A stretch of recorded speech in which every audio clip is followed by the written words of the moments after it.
हॉटेलमध्ये गेल्यानंतर सर्वात आधी आपण ऑर्डर करतो ते म्हणजे पुरी भाजी. तर हॉटेलसारखीच पुरी भाजी आज आपण बनवणार आहोत घरी झटकेपट. तर चला मग बघूया व्हिडिओ. मी आहे पल्लवी आणि घरच्या पाककृती या मराठी यूट्यूब चॅनलवरती आज आपलं स्वागत आहे. चला तर मग बघूया रेसिपी. या ठिकाणी मी उकडलेले 4 बटाटे घेतलेले आहेत, ते कापून घ्यायचे आहे स्क्वेअर्समध्ये. या ठिकाणी 1 चिरलेला कांदा, थोडीशी कोथिंबीर आणि या ठिकाणी हिरवी मिरची, अद्रक, लसूणची पेस्ट घेतलेली आहे आणि थोडासा पावभाजी मसाला घेतलेला आहे. चला तर मग रेसिपीला सुरुवात करूया. या ठिकाणी मी कढईमध्ये थोडंसं तेल घेतलेलं आहे आणि तेल छान असं गरम होऊ द्यायचं आहे. थंड तेलामध्ये जिरं मोहरी टाकायची नाही आहे. तेल छान गरम झालं आणि छान गरम तेलामध्ये जिरं मोहरी पण छान अशी तळतळते. या ठिकाणी तेल छान असं गरम झालेलं आहे, त्यामध्ये जिरं मोहरी टाकून घेतलेली आहे. गरम तेलामध्ये आपण जो कापलेला कांदा होता तो पण टाकून घ्यायचा आहे. थोडासा ब्राऊन कलर येईपर्यंत, त्याला तांबूस रंगापर्यंत थोडासा शेकून घ्यायचा आहे. जास्त नाही शेकायचा आहे, जास्त शेकल्यास आपली भाजी करपट लागते. त्यामुळे 1 मिनटभर जरी शेकला तरी चालतं. आणि तुम्ही जर नवीन असाल चॅनलवरती, चॅनलला सबस्क्राईब केलं नसेल तर चॅनलला सबस्क्राईब नक्की करा, बेल आयकनलाही हिट करा आणि जेणेकरून आपले जे नवीन व्हिडिओ आहेत ते सगळे तुमच्यापर्यंत पोहोचतील. आणि व्हिडिओला एक लाईक करायला विसरू नका आणि कमेंट करून नक्की सांगा की तुम्हाला कोणत्या रेसिपीज आवडतात. या ठिकाणी जी आपली थोडासा कढीपत्ता टाकलेला आहे. कढीपत्त्याने आपल्या भाजीला खूप छान अशी टेस्ट येते, तर तुमच्याकडे जर कढीपत्ता असेल तर आवर्जून टाका. या ठिकाणी घेतलेली आहे हिरवी मिरची, लसूण, अद्रकची पेस्ट आणि थोडासा पावभाजी मसालाही टाकलेला आहे. पावभाजी मसाला यासाठी घ्यायचा की अगदी रेस्टॉरंटसारखी आपली भाजी लागते. जी थालीमध्ये भाजी येते, नेहमी आपण थाली ऑर्डर करतो आणि थालीमध्ये भाजी येते तशीच भाजी घरी बनते.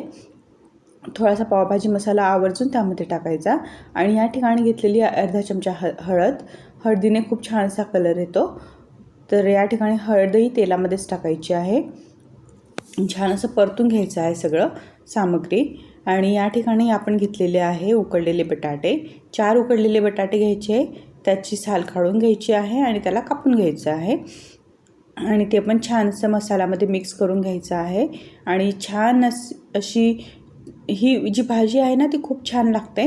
तुम्ही एकदा बनवून नक्की बघा आणि कमेंट करून मला नक्की सांगा की तुमची भाजी कशी बनली किंवा तुम्ही बनवली ती भाजी तुम्हाला जमली की नाही आणि टेस्ट तिची कशी लागली मला कमेंट करून नक्की सांगा.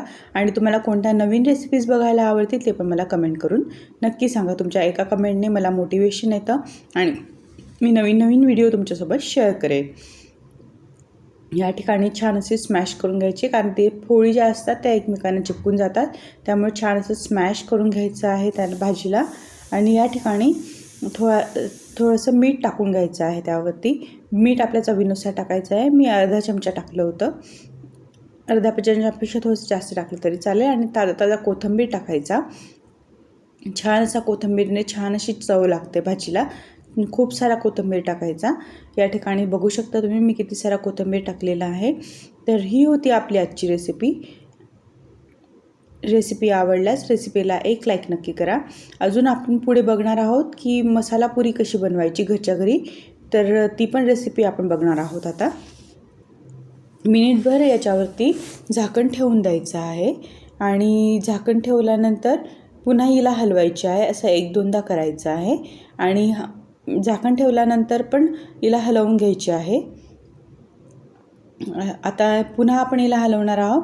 छान अशी झाकण ठेवून वाफवून घ्यायची आहे. असं 1-2दा करायचं आणि छान अशी आपली भाजी बनवून तयार आहे. या ठिकाणी बघू शकता एकदम टेस्टी अशी भाजी तयार आहे. चला तर मग बघूया आपली पुरीची रेसिपी. या ठिकाणी मी घेतलेलं आहे गव्हाचं पीठ, थोडासा ओवा हातावरती क्रश करून टाकायचा, थोडंसं हळद आणि त्या ठिकाणी मीठही टाकून घ्यायचं आहे थोडंसं. आपली ही जी पुरी आहे ना अशा पद्धतीने बनवली तर खूप छान लागतं. थोडं पाणी टाकून आपल्याला टाईट असा डो मळून घ्यायचा आहे. जास्त सैल भिजवला तर आपली जी पुरी होते ती तेलकट होते आणि ती खायला चांगली लागत नाही. आणि टाईट असा आटा भिजवल्यामुळे काय होतं की आपली जी पुरी असते ती ऑइली बनत नाही आणि खायलाही खूप छान लागते. तर या ठिकाणी तुम्ही बघू शकतात मी टाईट असा कणिक मळून घेतलेली आहे आणि या ठिकाणी छोटीशी उंडा घ्यायचा आहे. तो तेलामध्येच डीप करायचा आहे आणि त्याची मी ज्या पद्धतीने तुम्हाला स्क्रीनवरती दाखवते आहे त्या पद्धतीने पुरी लाटून घ्यायची आहे। अशाच पद्धतीने आपल्या सगळ्या पुऱ्या आपल्याला लाटून घ्यायच्या आहे आणि तेलामध्ये डीप फ्राय करून घ्यायचं आहे। तेलामध्ये डीप फ्राय करण्याच्या आधी तेल कळकळीत असं गरम करायचं आहे।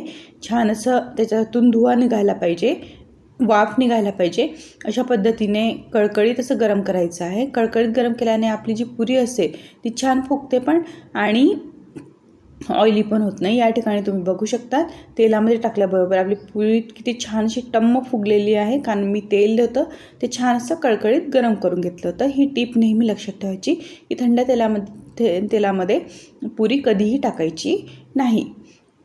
आणि छान अशी पुरी शेकून घ्यायची आहे आपल्याला आणि